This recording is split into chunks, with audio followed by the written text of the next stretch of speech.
of the summer of 2019 is over. Hi, I'm Tommy C, and this Shot from the Point News. Please stick around to the end. I'm leaving. I'm going. Goodbye. I'm going to let you know what's happening in Shot from the Point News and the whole Shot from the Point News network after we touch on the end of the very long, this is one of the longest dramas we've had in years on mainstream YouTube, because that's what we're talking about. Of course, Alex has come out with his statement or apology. It felt more like a statement, I'll be perfectly honest with you. He has taken responsibility for jumping the gun, for doubling down. I'm not going to read it. I'll leave a description. I'll leave a link of the description below. You can decide yourself. I want to make this video a little shorter. You can decide yourself what you think of the apology. The apology has not been received well. From what I can see, it's again, it feels more like a statement than an apology. The word "I'm sorry" is never in there. It both feels corporate yet rushed, and we'll get into that in a minute. Of course, Cavos all over it. He's the one that pointed out. He's like, he never said I'm sorry. It felt contrived. It really did. And it's so important to hit these apologies straight on the head. Yeah, and it's funny. If you go into Alex's videos, he is a connoisseur of YouTube apologies, as I am, and he usually rates them. And that was another issue, that this wasn't done on video. This was done on Twitter. It does feel every bit just a... See, the trick was with this, and the reason he ignored it. Alex is a victim of hubris. Hubris is a Greek word, and it goes back to Greek myth. It's thinking you are greater than the gods, bigger than the platform. Now, he doesn't have to listen to Tommy. See, when he DMs him saying you're making a huge mistake, he can just dismiss him because he's, at 1.6 million subs. And he doesn't have to address anything because it'll go away. He's too big. He's got too many videos in the recommended. It just simply isn't going to have an impact. And I think that hubris he wore on his sleeve, and it gave so many signals to so many different commentators. And as Cavos, I think, properly pointed out, it's a great picture of him right about. It's so amazing how you can make people look ridiculous just by pausing something. Cavos mentioned this is the first time this felt like a community. I've done more business with people that I've worked with in the last month than I think I've probably ever do again. I'm sure it'll fall apart pretty soon. But I think that hubris is what united everybody. That we simply can't have somebody make a allegation like this and there be no pushback, no punishment. And it just felt, I think it just felt like Alex was almost daring people to do something about it. If I would have been shaking in my boots my entire time in Los Angeles when he went to VidCon. I guess I understood the gravity of it. He did not understand the gravity of it, and I think if it would just stayed within the commentary community, so to speak, and not his newer sort of mainstream fan base, it just didn't really matter what Augie said or Bobak said or Keemstar said. So I think people felt that. I was willing to go back to baited. Cavos went back to old Cavos. Several people in the NCO was a group of commentators that I had serious problems with. Like, Turkey Tom being the kind of the big star in that situation. He seemed to shake things up. And with a complimentary video by Shot from the Point's own Nick DeOrio. Because, we are united. We don't want to see people get slandered regardless of what you might think of their content. Because he could simply do it. If you could walk away from it and ignore it, then he can simply do it to everybody else. Can't have that. We can't have somebody with that kind of power. And I think Alex was more than willing to accept that kind of power. I think he would have slept very, very well at night. Although I want to point this out, Keem exposed, well, should I say Bobak's exposed this. Keem is notorious for stealing other people's work, but Bobak's discovered this. And he lied in the apology as well. He goes on to say, I regret giving my personal opinion on a situation as it was not necessary. I did so because I felt responsible as a friend of those involved, but also as a friend of Slazo's, not to support the behavior that he had been accused of. And I fully believed it was completely true at the time. And we had DM links during this time. I guess he didn't pay attention to that either. I mean, this is a person that lies like they breathe. It's been a mess since 2017. That's why I've moved on from hanging with them. They hung out together when this issue was hot during VidCon. This is the first time that any of us have talked in 2 years, which is mental. No, I don't like them. Maybe it's recently become apparent why, LOL. You're the one that doubled down on this the hardest. From VidCon 217 to now, it's just been too much for me to handle. And of course, none of that's true. Or at the very least, both of these can't be true. So he lied in his final statement. Of course, Bovax pointed that out, and Keem ripped it. So you probably ask yourself, why do this? Why put yourself through all that trouble? Well, it's pretty simple. He stayed quite. I mean, let's look at his full monthly statistics. This is when, right here is when Kavos' video comes out, and what does that say? It says, is this July? God, is it July 8th? How do they do dates here? Yeah, July 8th is when this stuff breaks. Just about a week before that. A week before that. Yeah, this is around Kavos' video and the baited podcast getting back. So he takes a nice little loss because he recovers immediately. But during this time, he refuses to acknowledge his double down.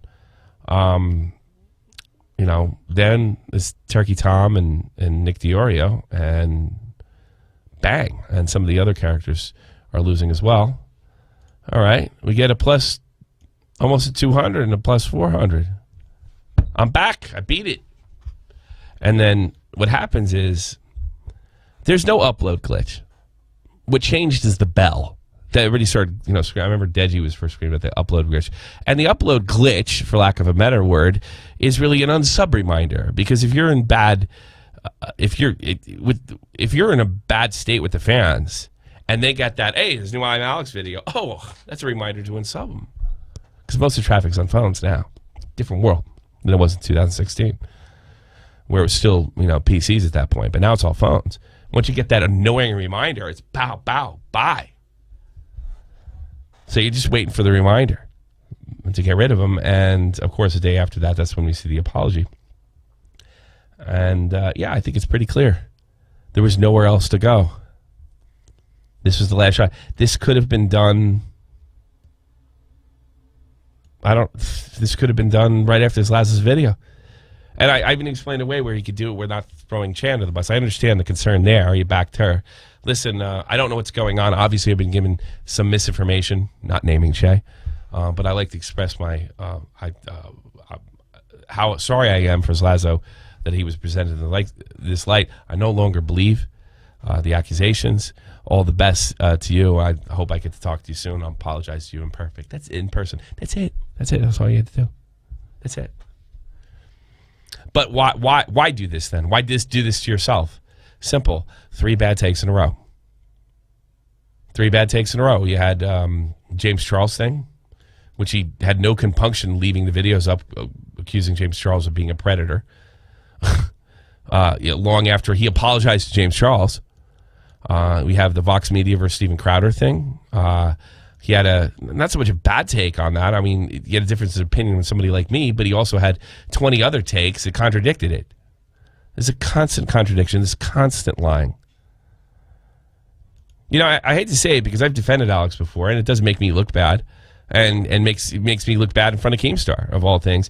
There really doesn't seem to be too many opinions there. There doesn't seem to be any substance there. He'll take whatever trending opinion happens to be popular and ride it. He has no feelings about victims of sexual abuse.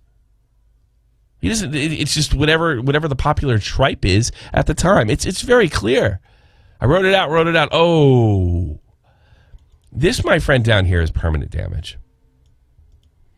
It doesn't mean he can never start gaining or get back on the green again. This is permanent damage. every time he uploads, look at Deji's. Look at Deji's. It's gonna look like a lot like Deji's social blade. This is permanent. It's no coming back from this.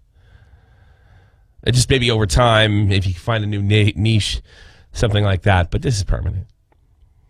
Will he be kicked off the platform? Will he not? I mean, guy makes 100,000 hits a day. It's not going to be a problem. He's going to be fine money wise, but as far as respectability goes, this is permanent. And it's well earned. It's hubris. So what happens to our friends here? Let's start over here. Let me pick the Unicorn Powers, completely innocent, was thrown on the bus. This is a list of people that were thrown on the bus by Alex. King Andy kept quiet, cowardly, took a little damage. That's it. That's about it. She'll probably recover. I don't know that she has much to do with trending topics anyway. Pyrocynical. We don't know how much or how little he was involved. I've heard nothing at all. May have been in a phone call once or twice to deep involvement, but never anything 100%. We got Che herself, the originator of all these lies, but there's always this feeling that she may have been pushed into this. Who knows? Never know. But she certainly is the most responsible for this thing and has damaged a lot of these people. Even the person I X'd out over here. Clearly she had no... Unicorn isn't even a YouTuber. We have Blue Stank, who's probably had one of the stupidest takes. He was glad he cleared himself, but he was still a bad guy. Because of the things that he admitted to. That seemed to be a common theme. Blue Stank is obviously... mentally about 13, and is very likely he knows the people he knows. He just wants to be a YouTube star. Keep this train going. And I think that's the problem with this. It's a very toxic attitude. These people have zero morals, zero opinions, zero life experience, zero insight. Maybe they know a little bit more about Minecraft than me. Dull and Dark apologized in time. Don't understand to this day why he got involved in the first place. This is so transparent. No one's willingness to hear the other side except for Unicorn Powers. By the way, I think she was a cool chick. She was very cool. I feel bad for her the most, I think. But did correct it, and I think everybody likes Stalin. They wanted to accept this apology. Quite's another one. There's the tape out there, or the Discord screenshot out there where it shows some involvement. I've heard he's more involved. I've heard he's less. Alex himself. Of course, we went over there. We have Weast, quite possibly the dumbest guy on the internet. Didn't really know all these guys that well. Didn't know Che that well. His only exchange with her, to his own admission, was a heart emoji. Yet he doubled down. And then we get to Hojin, who recently checked in the hospital over a suicide threat. And as time goes on, there's more skepticism towards that. That people are voicing. Now, at first, people were very careful, but I notice each and every day goes by, people are more comfortable with questioning her and being skeptical about this attempt. I become skeptical, as I pointed out in the last video we did about Hojin's attempt. She added 2 letters to her Patreon and her Twitch account. On the 2 letters to URLs, and it kind of made her seem like she had shut them down, but she clearly didn't. She added 2 letters. She's going to delete them. Why don't she just delete the links if it was that important to her? Somebody added 2 letters, and as of June, they were correct. Well, we checked that out with the Wayback Machine. So everybody damaged unnecessarily, stupidly. Some pride gets swallowed. You're in good shape, like Dull and Dark. But no. Shit. If Alex would have just listened to me and not doubled down, we'd all been fine. Damn shame. Okay, here's the deal. I'm going away to Spain. I'm going to be here for a couple weeks. I'll be gone. And if you want Shot from the Point News episodes to come out, you need to pester Versts and Nick DeOrio. And you need to pester them good and hard. Big story breaks, let them know. And they will put up one. Just give them a little nudge.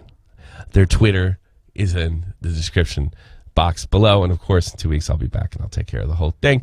As far as content's concerned, there will be a 9 p.m. Eastern Standard Time on the 29th, a 2-hour members-only stream that I'm releasing to the public. You're more than welcome to check that out if you're just looking for content.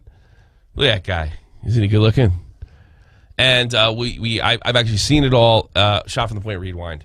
So I always like to leave content behind. And actually, one of them all came out. They will be going over old shows that have not been rewound.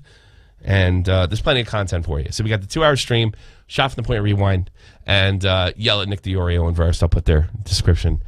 I'll put their Twitter in the description below. And I hope you follow us on Twitter. Thank you very much. It's over. It's done. I'm glad we got to finish this before I checked out. And I'm checking out now.